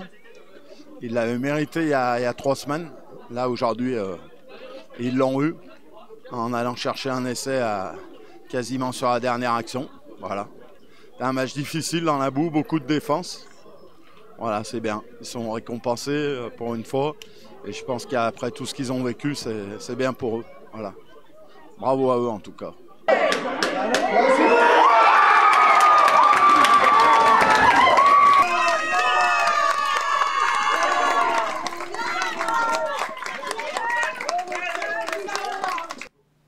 Une première victoire qui forcément fait du bien à tout un club, aux bénévoles et autres. Vous aurez reconnu l'accent lyonnais de Nicolas Merle, que je salue, et l'accent grésivaudan de Damien Juncker, qui a parlé, le capitaine. Je suis obligé de parler un petit peu d'ISO avec toi, Gilles. On parlait un petit peu tout à l'heure de ta carrière. Ta première licence, toi? Voiron. Voiron, au Sauve. Au Sauve. T'as habité Voiron? Ouais. T'habitais Voiron. Et alors après, toujours habité Voiron. Après, les aléas de la vie, mes parents ont divorcé. Du coup, à un moment, est parti habiter du côté de Silan. Ouais. Où après, moi j'ai suivi. Après, je suis tombé voilà, sur des équipes. Donc t'as fait Voiron, Silan. Ouais, Voiron, après Silan. Silan, à cette époque, ils étaient en association avec la Bièvre au niveau des jeunes. Du coup, j'étais déjà dans cette association, mais je crois que ça n'existait pas encore, la BIPS au niveau nom. Ouais, c'est vrai que tu jouais dans les années 80, je rappelle. Après, après parti sur... alors attention, ça va être long. Allez, enchaîne. Allez, après, je suis parti sur faire une saison sur Ronage. Ouais. Après, je suis parti faire une saison avec mon frère sur Moiran. Moiran. Après, mon frère m'a suivi, du coup, on est remonté sur Silan. Ouais. Après, je suis parti faire une saison à la Côte-Saint-André. Ouais. Ah oui, mais t'as vraiment fait tous les clubs du coin qui a du mercenaire, ça. C'est pas fini parce qu'il y a encore. Ah ouais, encore. Il y en a encore Après, j'ai fait 10 ans. Non. Ah non. Non, j'ai fait 10 ans sur ISO. Et... Ah oui, 10 ans sur ISO. Et après, revenu sur Silan. Alors, même si, comme souvent, comme dans toutes les histoires, ça c'est pas forcément très bien terminé, ton histoire personnelle avec ISO, c'est un club qui t'a forcément marqué. Tu y es resté 10 ans. Oui, c'est un club où, rugbystiquement parlant, j'ai vécu de très belles saisons. Hein. Je suis arrivé à ISO, on était en honneur, on fait une montée en Fédéral 3. L'année d'après, on joue une montée en Fédéral 2 qu'on perd à Aubagne. Après, on fait une finale championnat de France en Fédéral 3B. Et au niveau sportif, oui, c'était une très belle carrière. Tu gardes quand même un œil, même si, encore une fois, ou alors la fin reste en travers de la gorge encore. Bon, la fin reste toujours en travers de la gorge. Ça reste une plaie quand même qui est ouverte, et elle restera un peu ouverte parce que je n'étais pas partisan de ce qui s'est passé sur... À l'époque, on peut rappeler juste le contexte. Tu étais parti au moment où Mathieu Héroux était coach. Oui. Et au moment de l'annonce de son départ... la façon comme ça a été fait. Puis après, on en parlait tout à l'heure, on laisse un pouvoir aux joueurs que moi j'apprécie pas. Parce qu'après, à l'heure d'aujourd'hui, les joueurs ne savent pas se remettre en question sur le terrain. Quand tu perds, c'est pas toujours que la faute de l'entraîneur. Hein. C'est quand tu es mauvais, il faut savoir te remettre en question. Éternellement le dimanche, le dimanche soir, faut se poser les bonnes questions. Et puis, je dirais ce petit putsch qu'il y a eu contre Mathieu. Après, moi, je sais que j'avais une affinité avec lui, avec Mathieu, qui était, d'ailleurs, je le salue, qui était très grande. Hein. C'est toujours une affinité avec lui. Il m'envoie un message, hein, il m'a dit que... S'il parle de ma mère, attention. Hein. Non, il a dit que tu aimerais finir ta carrière sur un coup de tête. Voilà. Et qu'il passe le bonjour à ta sœur. Je pense que ça te parlera. C'est moche. Il a dit j'adore sa sœur. Je ne peux pas dire mieux, c'est dans les commentaires. Bis à Catherine. Comment tu peux appuyer sur le buzzer si tu veux. Non, mais bis à Catherine du coup. Bon, d'accord. Bon, voilà, ça c'est fait. On sera compris, on enchaîne avec la R1. On enchaîne. Attends, on me dit quoi qu'on a. Non, on a un dossier sur Norbert aussi. Ouais, bah tiens, on va l'envoyer pendant qu'on y est. Norbert, qu'est-ce qu'on a sur Norbert? Ah, bah oui, mais ça c'est. Bah voilà, c'est pour ça que je suis en retard, je travaille. C'est parce que tu travailles trop. La preuve que tu as joué. Ouais, la preuve que j'ai joué. Il y en a encore ou c'est bon sur Norbert? Ouais, on en a encore quelques-unes. Voilà. Ça c'était tard ça. Ah, c'est gentil. C'était il y a pas longtemps. Ça va, ils ont été soft. Hein. C'est chez les voisins en plus. C'est vrai? Ah, les salauds, Donovan, j'ai démonté. Non, on n'a pas de preuve d'où ça vient. Merci en régie. Et on dit qu'il y aura peut-être pour Simon tout à l'heure, bon, on va le garder. Comme ça, il va stresser un petit peu le temps. On va continuer la R1, s'il vous plaît. Les résultats de R1. Avec les résultats de R1, avec ils sont là. Avec donc, je vous l'ai dit, ce fameux match Anne-Sylvieux-Lamur, interrompu à la 60e, suite à l'accident dont on a parlé tout à l'heure. Donc, victoire entérinée pour Annecy 31-7. Volnavé-Visil qui a eu toutes les peines du monde pour battre le GUC Saint-Martin-d'Air. GUC Saint-Martin-d'Air qui était pourtant en difficulté de Saint-Jumelin, entraîné maintenant par deux anciens grenoblois, Bibi Ferhuit et Laurent Meunier. T'as toujours un œil toi sur les copains du GUC comme pour Saint-Élève? Ouais, un petit peu toujours, c'est toujours sympa de voir un peu les résultats, comment ils s'en sortent. En plus je connais quand même pas mal Bibi et Philmans, donc toujours un petit peu voir ce que ça donne. Et du coup ils prennent un bon point de bonus, un très bon point de bonus à Volnavé ou à Visil, je sais plus où avait lieu le match. Le Maule, là je crois on n'a pas les images. Le Maule qui s'impose 36-8 contre Thonon, mais on a les images de la Motte et de la surprenante victoire du RC VMT. À l'extérieur, Vif Monestier, et je remercie Lamotte qui nous a envoyé les images. Oui, victoire étonnante avec des essais de Ravix, de Jean, Audouard, Gauthier et Biou pour le RCVMT qui était dans une saison plutôt mi-figue, mi-raisin et qui va là taper un très gros coup malgré 2 essais de Ducrot et un essai de Laborie. Et ben c'est bien le RCVMT qui s'impose à la Motte 39-23. Le classement avec le Maule premier devant Volnavé-Visil, Annecy-le-Vieux, la Motte 4e, Lamur. Alors Lamur, je suis obligé d'en parler parce qu'on a une formée à Lamur. Lamur, c'est un club qui est très atypique. Pourquoi? Qui est très atypique parce que c'est un club qui est géographiquement plus loin, qui est un club de plateau. C'est pas comme nos amis de Silan qui ont 50 clubs autour d'eux. Quand tu joues au rugby sur le plateau, tu joues à Lamur. Oui. Ouais. Toi, ta première licence, tu l'as signée à Lamur. Ouais, j'étais en moins de 10. J'ai commencé mes premières années en moins de 10 à Lamur. Et après, j'ai dû partir à Grenoble parce qu'on était obligé de jouer avec les filles quand j'avais 15 ans. Ouais, donc ce qui est finalement là, c'est toujours pareil aujourd'hui. Ouais. C'est mixte jusqu'en quoi, en cadet. C'est ça, je crois, moins de 14 en fait, mais elles font un an de plus, donc elles sont U15 elles. Ouais, c'est ça. Et ce club de Lamur, alors il est très attachant ce club, parce qu'on l'a dit, il n'y a pas de club autour, c'est une vraie famille à Lamur. C'est sûr que là, j'oublie pas d'où je viens, parce que c'est mes meilleures années de rugby, je les ai passées là-bas avec les garçons. Surtout ma dernière année avec les coachs que j'avais, c'était incroyable. Je pense C'était qui tes coachs? Il y avait Laurent Honoré, Alain Laurent, Pascal Molinari et Valentin Tropriot. Voilà, donc t'as toujours. Du coup, t'as des garçons qui jouaient avec toi à l'époque, sont maintenant en senior, sont toujours à Lamur? Ils jouent toujours à Lamur, en junior ou en senior. En junior ou en senior, t'as un œil pareil que les autres toujours je garde sur Lamur? toujours un œil, surtout sur les réseaux. J'ai pas trop la chance de pouvoir aller les voir le dimanche vu que je joue aussi. Mais Lamur qui fait une bonne saison. Hein. Oui, il fait là, une ils très sont belle saison. bien cette année. Oui. Avec une saison dernière compliquée, retour de Laurent Chafiotte qui est venu remettre son nez à Lamur et qui fait une très très belle saison. Ils sont pour l'instant 5e, nos amis du plateau mathésin. J'embrasse également René, un des coachs, René Doucet. Voilà pour Lamur. Le classement, il est là et on le voit dans le bas de classement, la victoire de Iso, la première en 10 matchs qui rabat les cartes finalement avec le GUC Saint-Martin-d'Air qui n'a que 2 points d'avance, 5 points pour Mété et Iso qui maintenant va vouloir remonter sur une nouvelle dynamique pour la R1 Poule 3 et évidemment Simon. Alors qu'est-ce qu'on a envoyé sur Simon? Qu'est-ce qu'on nous a envoyé sur Simon Broisa? Allez, on envoie parce qu'on est dans la R1. Voilà, il est bien. Oui, c'est gentil, c'est gentil. C'est vrai, qu'est-ce qu'on a? C'est gentil aussi, ça va. J'attaquais juste. Ah, et c'est son anniversaire aujourd'hui, c'est vrai, Simon? C'est mon anniversaire. Magnifique, quel âge tu as? 19 ans du coup, aujourd'hui. C'est incroyable. Joyeux anniversaire. C'est anniversaire, la moitié de Gilero, presque. Ouais, à peu près. Hein. Ouais, c'est ancêtre. T'as quel âge? 37. Donc le tiers de Norbert? Non, quand même pas. Ouais, non, je plaisante bien sûr. 19 ans, et voilà, tout jeune. Simon est déjà capitaine. Donc encore une fois, Il a bravo. amené l'apéro pour après. T'as amené l'apéro pour Même après? pas. T'as même pas amené l'apéro? Je sors des cours, je suis débordé. Moi, je Lundi. pensais surtout aller amener l'apéro, mais bon, je suis très déçu. La R1 Poule 4 maintenant, s'il vous plaît, avec Tullin qui signe une énorme victoire à la maison, 50-8.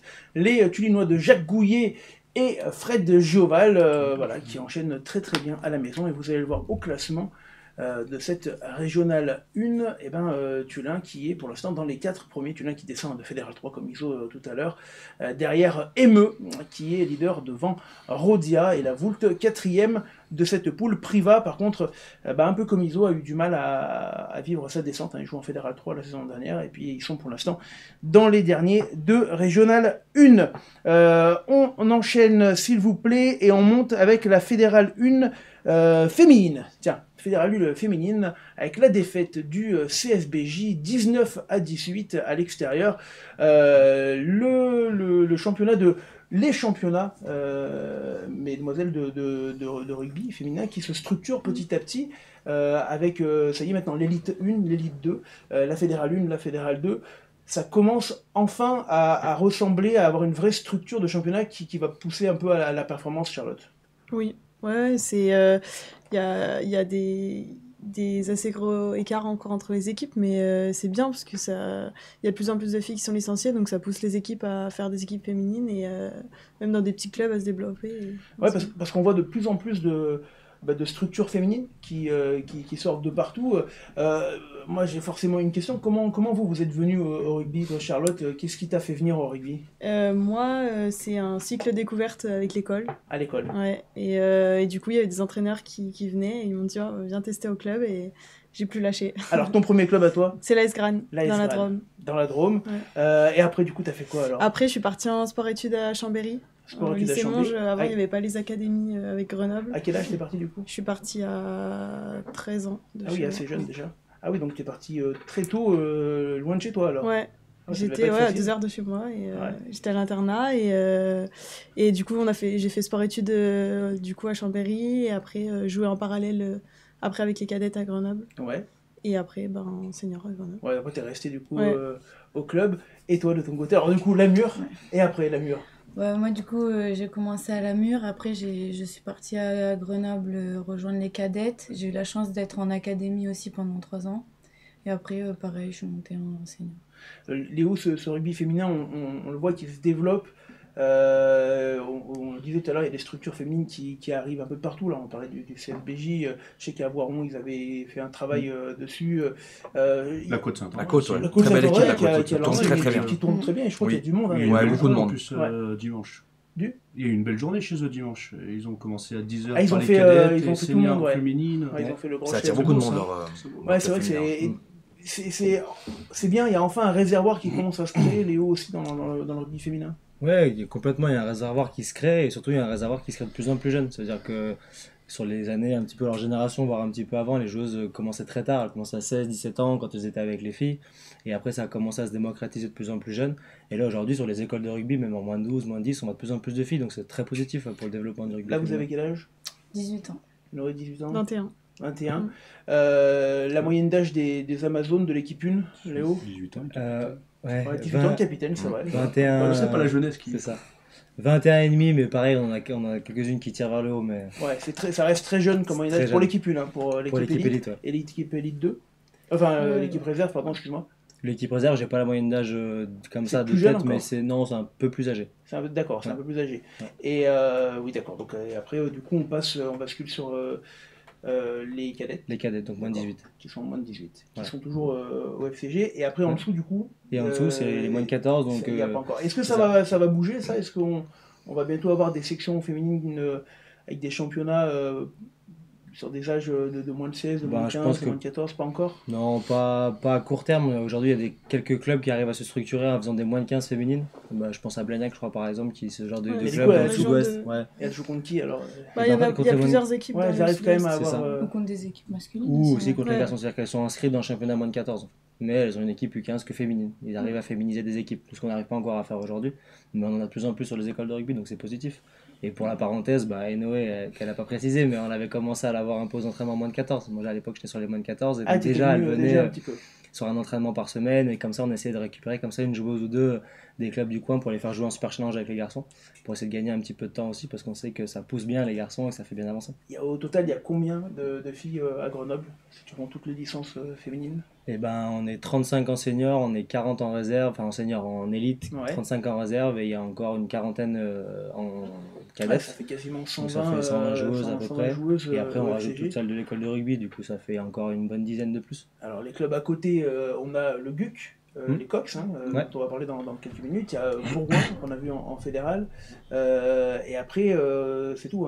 Chambéry. Ça va plus loin, ouais. Chambéry. En Savoie, ouais. Chambéry, Voiron aussi, une équipe. Ouais. Mais qui jouait pas, ils n'étaient pas encore en fédéral. C'était encore au niveau régional. Et la Côte qui a du coup aussi une belle joueuse. Alors on parlait des Cox justement, puisqu'on était à la fédérale 1, s'il vous plaît, on va voir l'autre poule où les Cox. Alors c'est pas le résultat que j'ai vu tout à l'heure. Ok, se sont inclinés à la maison contre les Biterroises 25-8, mais qui font un très bon début de championnat. Les Cox qui sont secondes de leur championnat. Il y a pas mal de joueuses qui ont fait aussi le lien Cox Amazon, c'est vraiment à côté. C'est bien pour un club comme un club d'élite comme le FCG d'avoir un club formateur aussi juste à côté. Bien sûr, c'est super important, je pense, d'avoir un bassin fort. Et quand on parle de bassin, il y a un bassin grenoblois à Glaume, mais il y a aussi plus large. Donc c'est vrai que c'est très intéressant et on essaie de travailler du mieux possible avec eux pour pour être capable que tout le monde avance du mieux possible pour essayer que le niveau féminin augmente d'une manière générale. Alors, on parlait tout à l'heure de la réserve. La réserve qui a joué ce week-end, la réserve du FCG Amazon contre le Loup. Victoire.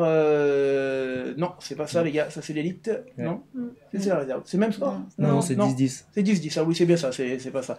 Donc c'est bien 10-10. Alors je sais pas si le classement est bon, du coup. Si, il est bon. Il est bon. Donc le classement est bon, mais il y a bien eu 10-10. On peut enlever, du coup. Si c'est pas bon, les gars, on laisse pas. On enlève. On enlève. On peut enlever. Et puis il gagne. Les gars. Ah, ils sont là. Meilleure variation. 10 partout pour la réserve. Un petit mot sur cette réserve, Léo. Eh ben, un petit mot, c'est l'équipe réserve, c'est donc l'équipe avec laquelle on travaille vraiment main dans la main toute la semaine. On est très proche dans le staff parce que leur entraîneur est du coup aussi notre préparateur Alors, physique. du coup, le staff de la réserve, on peut le citer. Ouais, composé de Nathan Arnaud qui est l'entraîneur principal, qui est du coup notre préparateur physique aussi avec l'élite, et Valentine Guillet qui est ex-joueuse en élite et qui a arrêté sa carrière pour reprendre du coup avec la réserve en tant qu'entraîneur. Donc un staff avec lequel on est proche, avec lequel on essaie de travailler du plus près possible parce que l'objectif c'est bien évidemment qu'il y ait un maximum de joueuses qui arrivent à faire ce lien et monter avec nous en élite 1. Et donc 10 partout pour ce 10 match. partout. Plutôt une déception pour la réserve ou finalement pas si mal? Ouais, bah, je crois que c'est toujours une déception quand c'est contre le Loup parce que c'est forcément un peu le derby, mais après voilà, en discutant un petit peu avec l'entraîneur à la fin du match, il y avait forcément de la déception, mais il y a aussi des bonnes choses, des enseignements à tirer. Après, ils sont dans une passe aussi un peu difficile, notamment à cause des blessures. Donc voilà, c'était un résultat pas forcément espéré, mais pas forcément illogique par rapport au contexte. Alors on va parler de l'élite 1. Un mot, Charlotte, sur ce championnat d'élite. C'est composé de 2 poules de 6, hein, c'est ça? Ouais, c'est ça. On a 2 poules de 6 et c'est pas géographique, hein, c'est dans toute la France. C'est un tirage aléatoire? Ouais. On c'est le Serpentin de l'année d'avant. D'accord. Donc 1-1. Ah oui, d'accord, ok. Ouais. Et du coup, ouais, on a 2 poules et on fait Alors, notre du coup, ça championnat. donne comment? Les 2 premières se qualifient, non? C'est ça? Alors, les 2 premières reçoivent les Ouais. quarts à domicile et la 3e et la 4e, du coup, se déplacent chez la première et la De 2e. l'autre poule. De l'autre poule. Ça Ouais, croise de l'autre directement poule. avec l'autre Un poule. 4-2-3. Un 4-2-3. Les objectifs, capitaine, pour les Amazones cette année? Bah, cette année, on a défini les objectifs d'aller en demi-finale, donc on va essayer de mettre les moyens pour y arriver. Demi-finale. Il y a aussi la coupe, alors la Coupe de France, est-ce qu'on l'appelle comme ça? Oui. Qui s'appelle comme ça, qui a été jouée juste avant la prise du championnat. Alors c'est un peu particulier, hein, c'est un peu comme en foot US, on fait une pré-saison avant. Alors c'est la poule de 12. Là on met toutes les équipes, c'est ça, du championnat. Et il y a 6 matchs uniquement. Ouais, que contre les joueurs, enfin les équipes de l'autre poule, c'est ça. Et au final, là pour l'instant vous êtes 3e. Les 4 premières se qualifient et joueront des demi-finales et une finale de coupe. Est-ce que c'est une compétition qui compte pour vous les filles ou toutes les compétitions comptent ou ça reste quand même moins important pour le championnat? Ben, toutes les compétitions comptent, je pense, parce qu'on doit toujours continuer de progresser et d'évoluer. Donc on se sert de cette compétition pour mettre en place notre jeu et pour pouvoir continuer à progresser. Ouais, même réponse. Ouais, je suis d'accord. Bon, Léo, c'est pareil pas pour vous. l'objectif C'est premier. pas une compétition de préparation pour vous, c'est un peu moins important quand même que c'est forcément un peu moins important, ça nous sert aussi. Ouais, pas de langue de bois. On a 4 matchs avant le championnat qui nous permet quand même d'essayer des choses, de mettre en place des choses, mais ça reste un réel objectif parce que forcément. Je te coupe, mais il a été fait notamment parce qu'il y avait la tournée dans l'hémisphère sud. Ouais. Et donc il n'y avait pas les joueuses internationales. C'était en plein Coupe du Monde de rugby également masculin. Ouais. Donc voilà, c'était un peu pour démarrer et permettre à tout le monde de jouer. On va passer du coup au championnat élite. On va voir ensemble la première mi-temps de ce derby. Le résumé contre le Loup, ça jouait sur le terrain honneur du Stade Lesdiguières avec un petit peu de boue déjà. Et il pleuvait même pas mal. On revit la première mi-temps dans les conditions du direct. 3 arbitres qu'on connaît bien dans la région. Et vous l'avez entendu, on l'entend bien également, c'est parti dans ce match. Allez, attention, pourquoi pas, peut-être la première tentative là. On est encore bien pris à quelques mètres seulement. Allez, Champon cette fois qui va. Ouh, le raffut. Non, on n'aplatit pas dans le but. Ah si, si, on aplatit dans le but. Autant pour moi, j'ai cru qu'elle avait été repoussée au dernier moment. On va revoir cette action. Et on va revoir cet essai. Merci Dimitri. Voilà, elle est bien là. Et effectivement, le petit raffut. Et pas, si, derrière la ligne. Parfait. Exactement, on est bien. Il va falloir quand même venir parce que sinon ça va aller tout droit jusqu'à l'embut. Et comme une joueuse lyonnaise a été en contact, effectivement, elles ont le droit de pousser, les Grenobloises. Donc, elles ont fait la moitié de la règle. Elles ont pris 20 mètres. Ah, nouvelle en avant pour les Grenobloises à 5 mètres de la ligne. Allez, avec ce ballon. Casseur, est-ce qu'on est dans le but peut-être? Non, il en manque un petit peu. C'était Là, Konatsé, je crois. Non, c'était c'était Feliu. ouais. Bien vu, bien vu. Avec Novello qui est là. Et Maka Bailana Dogo qui repart. Bailana Dogo qui est arrêté à 50 cm. Là, on n'est pas loin. Ah, dommage. Bien capté par Emile Gros. De nouveau un ballon porté, hein. Mais on est en difficulté sur ces ballons portés, j'ai l'impression. Ouais, attention, c'est quand même parti avec les Grenobloises qui peuvent enchaîner. Néry qui va jouer pour Feliu. Berthet, non, c'est Lyon Chevret qui est arrivé intercalé. Ah ouais, très bien joué, hein. C'est passe juste avant le contact là, qui grandeur. bloque la défense à chaque fois. Donc on est parfait hein, sur le timing. Feliu qui fait l'effort de rentrer un petit peu sa course là sur... Ah non, c'était Néry, pardon. Mais pareil, Théani fait la même chose. La mi-temps. Et là. Et tout le monde va aller se mettre au sec. Alors, bonne première mi-temps. Plutôt satisfaisant. Capitaine, Charlotte. Ouais, c'est satisfaisant parce que on avait encore en travers de la gorge la défaite contre Blagnac, donc ça nous tenait à cœur de bien reprendre. De bien reprendre. On a géré stratégiquement la première mi-temps. Après, je pense qu'en deuxième mi-temps, on se relâche un peu et c'est ça qui paye. C'est un peu dommage. Les discours des coachs à la mi-temps. Le discours, on est à 17-0 à la mi-temps, donc le discours c'est que sur un temps pluvieux, avec un terrain gras, c'est de plutôt mettre le ballon chez elle et de gérer stratégiquement. Et ce qu'on n'a pas du tout réussi à faire, un, par la discipline qui nous a quand même posé pas mal de problèmes, et deux, par la gestion stratégique aussi au pied. Alors, ne spoil pas, s'il te plaît. La deuxième mi-temps, on l'a vu tout de suite et vous l'avez compris, c'est plus compliqué et il pleuvait encore plus. Allez, c'est parti pour cette deuxième mi-temps. Je pense qu'un peu plus et Mapoulas prenait de la gadoue dans l'œil. Allez, c'est parti avec cette touche bien gérée par les Lyonnaises. Ballon porté avec Labéry aux commandes. Ouais, chercher les applaudissements évidemment du public. On est à 3 mètres avec Labéry. Est-ce que les Grenobloises vont tenir sur la ligne? Garcia ouais, Garcia qui a été pris haut, c'est bien fait. Ah non, il y aura avantage pour le Loup. Ouais, attention là, pas faire un petit débat. Oh, on est dans le but. Non, je crois que ça a été bien défendu. Allez, Et c'est du Loup. Alors, qui a marqué les c'est là, elle est là, c'est la 6. Ouais, mais en même temps, quand on attend... Foulon. Ouais, se sortir, hein, comme je te disais, de ce faux rythme. Emile Gros qui sort sur blessure, du coup, retour de Charles Fulero.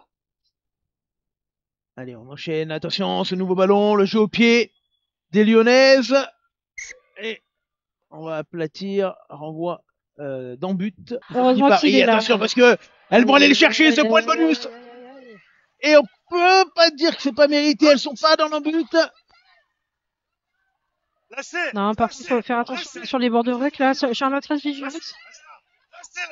Lâchez, elle va. Sortez, Rock, lâchez. Allez, attention. Allez, des morts de faim, les filles, là. Et ben voilà, l'essai pour les Lyonnaises, 86e minute. Mais quand même, hein, le Loup qui était mené 17-0. Et c'est la fin de la rencontre sur ce score de 17-12. Léo, ça a été difficile, notamment devant cette seconde période, avec un peu de coaching aussi lyonnais qui vous a fait du mal. Hein. Oui, complètement. De toute façon, on savait que le Loup, ils avaient une équipe qui était assez dense devant. Ils ont eu pas mal de nouvelles joueuses qui leur font du bien, que ce soit la première ligne titulaire ou même la première ligne remplaçante.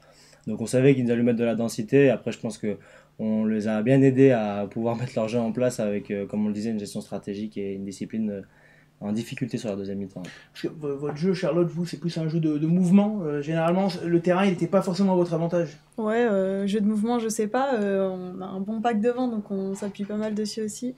Mais non, là, c'est vrai qu'on a réussi à faire un peu de jeu derrière quand on a eu l'opportunité. Mais ouais, devant, on a pêché en deuxième mi-temps. C'est ce qui fait pencher aussi la rencontre, je pense, sur la conquête. Donc, et Noé, on vous a senti dans cette deuxième mi-temps reculer, rendre ce ballon finalement presque trop facilement aux Lyonnaises. Hein. Ouais, on sait qu'on a tendance à être un peu endormi en début de deuxième mi-temps. On a pourtant dit dans le vestiaire qu'on devait justement renfoncer le couteau, mais je sais pas ce qui a pu pêcher, peut-être le manque de stratégie justement sur ce début de deuxième mi-temps.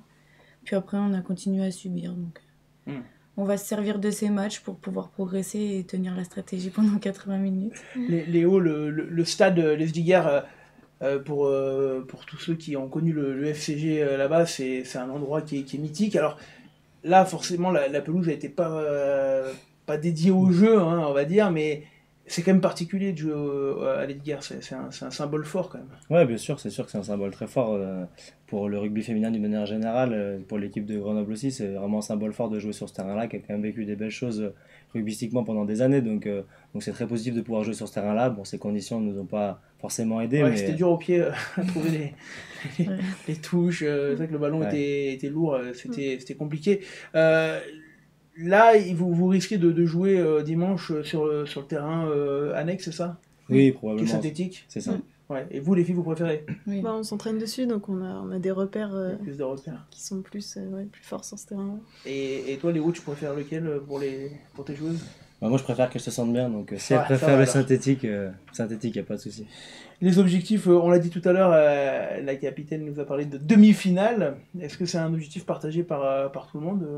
Ouais, on a fait une réunion quand les internationales sont revenus après leur tournée et c'est des objectifs communs, donc on les a fixés avec tout l'ensemble de l'équipe et non, on marche tous dans la même direction, donc ça c'est bien, c'est important. Voilà, en tout cas nous on était très heureux avec LSD de vous fournir ce multicam. On espère il y en aura d'autres, il y en aura d'autres des matchs diffusés sur l'antenne et le rugby féminin le mérite bien. On passe maintenant à la Fédérale 3 s'il vous plaît, Fédérale 3 masculine.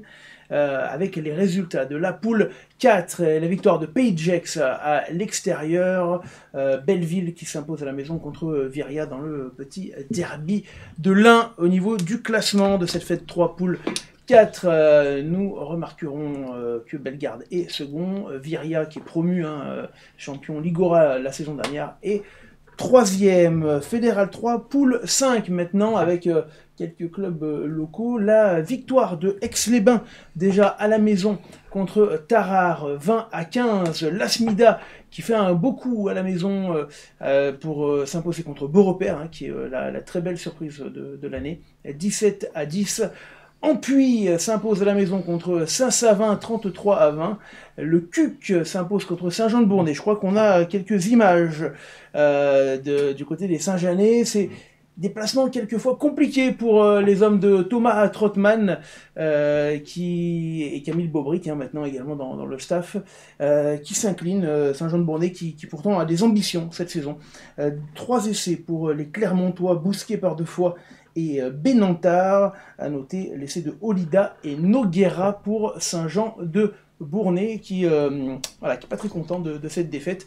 Ça fait drapeau italien, mais c'est surtout que tout le monde a gagné à la maison. Rhône Sportif s'impose contre Givors dans un match important pour le bas de tableau, 17-15. On va voir le classement, justement, avec Rhône Sportif qui, du coup, prend sa première victoire de la maison, de la saison contre Givors. En bas, Aix-les-Bains est premier devant Beaurepaire, Saint-Jean-de-Bournay, le CUC et l'Asmida qui se replacent. On part en poule 6 maintenant, avec la victoire de Cessin. Cessin, on va avoir quelques images, je crois qu'on a des photos, mais on doit avoir aussi une vidéo. Non, on n'a pas la vidéo. Les gars, on l'a oublié, on l'a pas.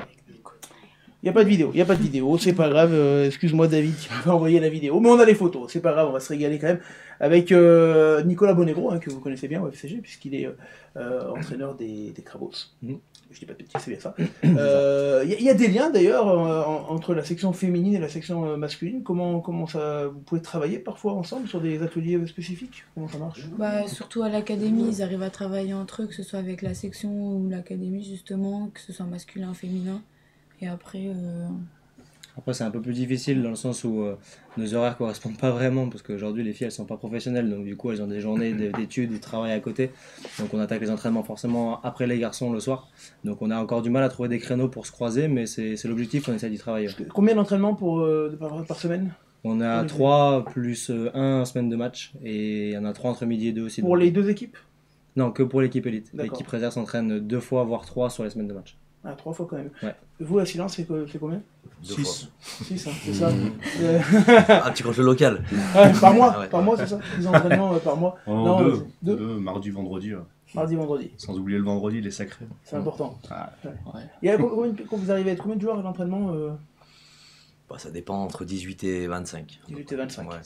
Donc, c'est pas forcément suffisant pour faire des oppositions, c'est pas gênant. Bah, 25, ça correspond à si tu as une équipe qui a une réserve, c'est comme si c'était 50. Donc Ouais. c'est rare aussi. Donc on fait. Moi je trouve que c'est pas mal. On a eu bien, puis on a eu des saisons assez longues, on était 7, 8. Ah ouais. Là c'était long, c'était Ouais, compliqué. j'imagine. Voilà, donc maintenant là c'est pas mal, puis ça bosse bien. Très bien, on continue dans cette Fédérale 3 avec notamment la victoire à la maison de Châteauneuf-Saint-Marcel contre le Teil dans un derby très très accroché. Tournon s'impose contre Bassin-Crussol 34-17 et on a des images de la victoire des Renageois. Renage qui fait une très très belle saison.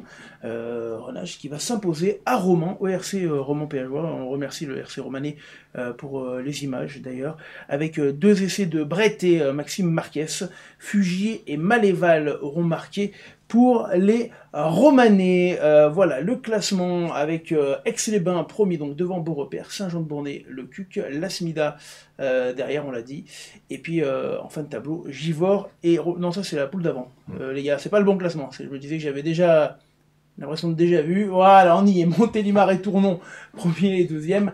Bassin-Crussol, Cessin, 3, 4. Le Teil, Renage qui se replace bien après sa victoire à l'extérieur. Mais vous voyez que c'est quand même encore très dense jusqu'à Châteauneuf-Saint-Marcel, 13 points.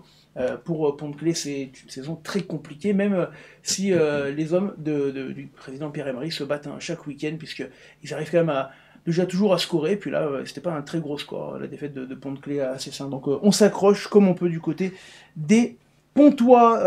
La Fédérale 2 maintenant, on passe du côté de la Fête 2 avec Grandol qui s'impose contre Saint-Claude, et la victoire du Puy à la maison contre Rieux. D'ailleurs, on vous annonce un double match, début janvier, on fera le match Rieux-Mézieux qui sera diffusé, et qui sera le lever de rideau de Stade Métropolitain Nîmes, ça sera le 14 janvier sur LSD. Mézieux, et on a les images des Majolans qui s'imposent à la maison 22-15 contre Andrézieux, avec des essais de l'EUG, de Ponton, qui est en double licence avec le CSBJ, et de Planchette.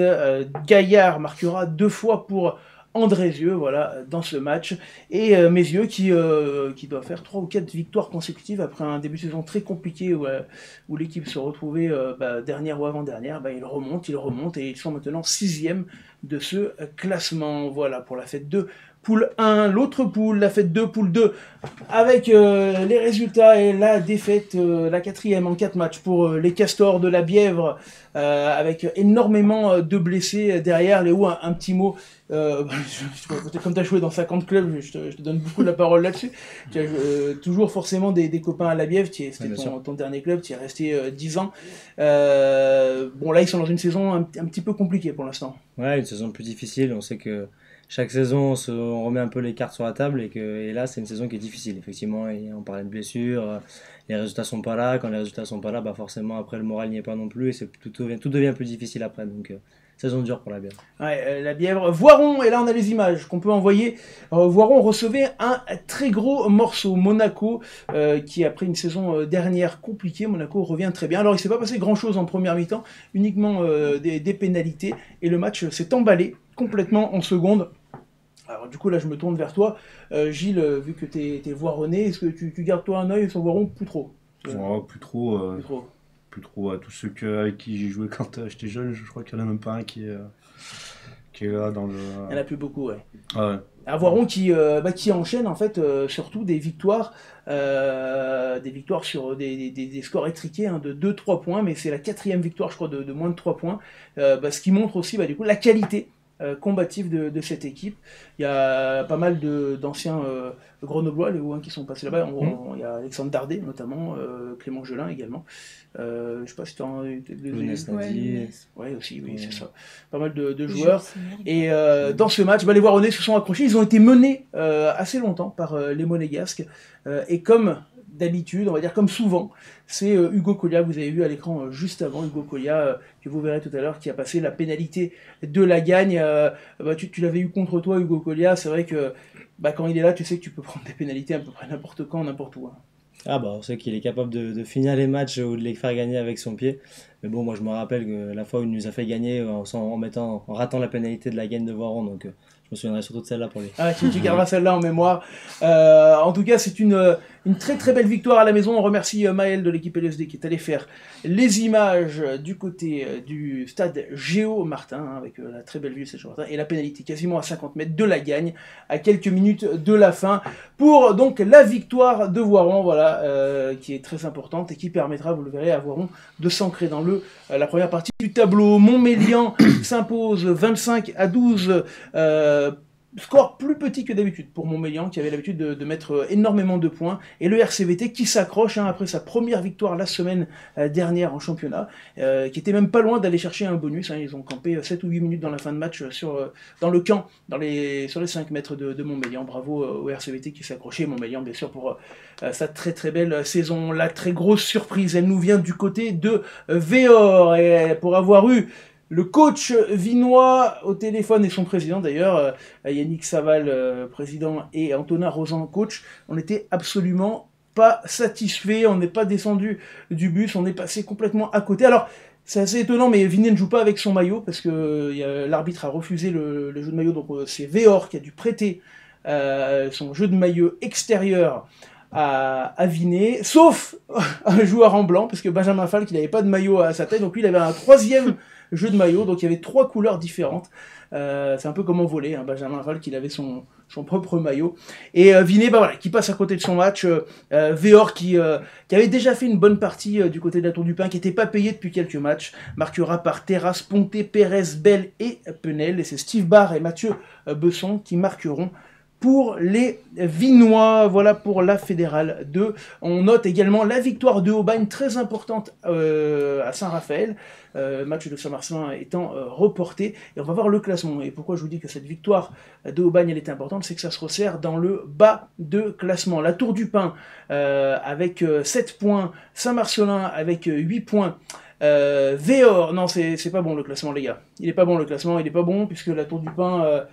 la Tour du Pin à 11 points, je pense. Non, il y a un souci de classement, les gars. Il va falloir qu'on fasse gaffe, c'est pas grave. Du coup, je sais pas si je peux parler de ce classement. Il est bon sur les positions, en tout cas, mais pas sur les points. Puisque Saint-Raph, Véor, Saint-Marcelin, la Tour du Pin et la Bièvre, c'est pas du tout bon. La Bièvre, ils sont à 19, je crois. Bon, c'est pas très grave. En tout cas, vont s'accrocher pour en bas. En haut de tableau, c'est Montmélian devant Monaco. Vinet, 3e de ce classement. Voilà pour la Fédérale 2. On grimpe en Fédérale 1, poule 1, s'il vous plaît.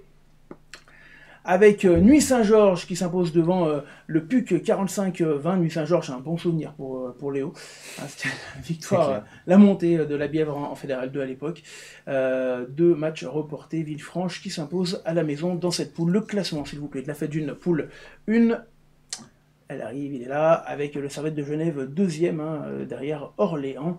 Dans cette poule, on passe à la poule 2 de la Fédérale 1, et notamment la victoire d'Annecy à la maison. On a quelques images d'Annecy qui s'impose 29-24 contre le 15 du Coudon, avec des essais de Zanin, de Verstraet, de Fournier, de Chenebeau et de Chorlin, contre 3 essais de Falip, Quinon et Dry pour le 15 du Coudon, mais victoire très très très importante à la maison pour l'USAR. Berlétan s'impose contre Issoire dans un très gros match également, et Annonay se reprend en s'imposant à Grasse 33-17 et évite un petit peu la crise. On notera également la défaite de 5 points seulement de Saint-Jean-en-Royan du côté de Château-Renard. Le classement de la fête d'une poule 2 avec Château-Renard premier devant Issoire, Agde 3e devant Gruissant, Annonay pour l'instant est 8e, Saint-Jean avant-dernier, mais dans un classement très serré, vous le voyez, avec Annecy qui avec cette victoire sort d'un tout petit point de cette zone de relégation. La Nationale 2 maintenant avec Rumilly, on a les images de la victoire également très très importante de Rumilly à la maison, 23-19 contre Lannemezan, avec un essai de pénalité, un essai de Jonas également pour Rumilly. Lafitte et Ducot auront marqué pour les joueurs de Lannemezan. Nîmes s'impose à la maison 19-15 et le Stade métropolitain s'incline à Fleurance 20-8. Le classement avec premier Mâcon devant le Stade Métropolitain, Auch et Fleurance, 3e et 4e devant Nîmes et Rumilly. Enfin, le National, avec un petit mot sur Vienne qui malheureusement n'a pas réussi à s'imposer à la maison, hein, on le sait, Vienne c'est très compliqué, monte en National avec le plus petit budget de la poule, mais s'accroche et prend encore un bonus à la maison. Il y avait 6-6 hein, et ils prennent une pénalité dans les toutes dernières minutes du match, dans la boue également, défaite 9-3 pour les Viennois à la maison contre Massy. Ils reçoivent Blagnac dimanche prochain pour terminer l'année, on l'espère, en beauté. Le classement, s'il vous plaît, de ce championnat national dans lequel le CFBJ a gagné à Bourg-en-Bresse et se replace enfin dans ce championnat 8e, juste derrière Suresnes. Chambéry qui rentre 6e et qui remonte hein, après ces 4 matchs à l'extérieur dus au nouveau stade. Et ben, ils ont les matchs à domicile et ils font le plein, nos amis de Chambéry. Là, enfin, non, la Pro D2, on va terminer avec la Pro D2, puisque le FCG, eh ben, il faut quand même en parler, les garçons enchaînent également, 29-10 à Rouen, et ils ont enchaîné au meilleur moment, hein, finalement, parce que avec ces points de pénalité, ils se sont retrouvés quasiment relégables, et cette série de 4 victoires leur fait du bien. On va voir le classement du FCG, s'il vous plaît. Voilà, avec le FCG qui maintenant rentre 6e, hein, toujours avec 8 points de pénalité, ce qui pourrait les amener quasiment sur le podium. Tout à l'heure on parlait des liens, mais est-ce que vous allez voir les matchs des garçons? Comment ça se passe? Est-ce que ça... Enfin, quand on est libre et qu'on est disponible, on essaye d'y aller au maximum, mais il y a beaucoup de fois où on est en entraînement, donc on priorise l'entraînement. C'est bien. Les jours de match à entraînement Bien sûr. Bah, des fois, ils jouent le jeudi soir, le vendredi soir, et malheureusement, on est en entraînement et ça restera prioritaire, malheureusement. Voilà, les amis. En tout cas, ce qui termine cette émission LSD. Merci en tout cas à tous ceux qui l'ont préparé. Je pense à Théo, à Kylian, à Maël et à Dim qui sont en régie. Merci, messieurs de Silan. Merci d'avoir emmené Jojo. Jojo et Joël. Faut le ramener à Saint-Marcelin, man. Pourquoi Saint-Marcelin? Parce qu'il habite là-bas. T'habites à Saint-Marcelin? Ah, un mec pas de vrai. Silan? Non, ça balance. Il va un jusqu'au petit bout peu de ses conneries. Ouais. Bon, bravo, on vous souhaite de vous retrouver. Merci alors bien. du coup en finale peut-être de la Drôme. Du coup. On essaye. Et On va bosser pour aller peut-être plus loin, finale d'Igora. On ne sait pas encore si elle aura lieu à Gerland, peut-être on parle également de Michelin pour la finale de l'Igora. C'est en cours de discussion, ou peut-être encore Pompidou. Si on peut y aller. Bah voilà, on vous le souhaite en tout cas du côté de Chilan. Du côté des Amazones, deux grosses compétitions. Faudra accrocher les demi-finales dans les deux, c'est ça? Pour revenir sur l'élite, on va déjà se qualifier. On allait chercher les demi, mais effectivement, c'est déjà se qualifier. Voilà, et rendez-vous pour vous dimanche contre Pau, Lons, Lons section paloise, on va dire. Et vous, le prochain rendez-vous, c'est 7 janvier, le match de la Pont-en-Royan. le match de la peur, non, mais le match en tout cas pour la première place contre Pont-en-Royan. Merci en tout cas à toutes et à tous de nous avoir suivis. On se donne rendez-vous ce week-end pour du foot, du rugby et pas mal de choses qu'on vous annoncera cette semaine. Et la semaine prochaine, déblayage bien entendu lundi prochain. Ciao, ciao.